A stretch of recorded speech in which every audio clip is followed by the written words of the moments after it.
Hi everyone, today I'll show you how to create a zoom through text animation in DaVinci Resolve.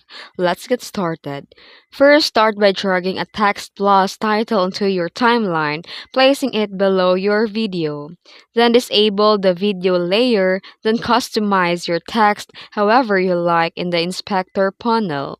Now re-enable the video layer, select it, and under the composite mode, set it to darken, and this will make the video appear inside the text. To animate the zoom, select the text layer, the keyframe, both zoom and position at the starting point. Move ahead in the timeline, then increase the zoom and adjust the position so that the video expands to fill the entire screen.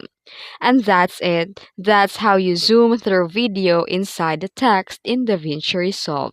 If this tutorial helped you, don't forget to like and subscribe for more tips. Thanks for watching.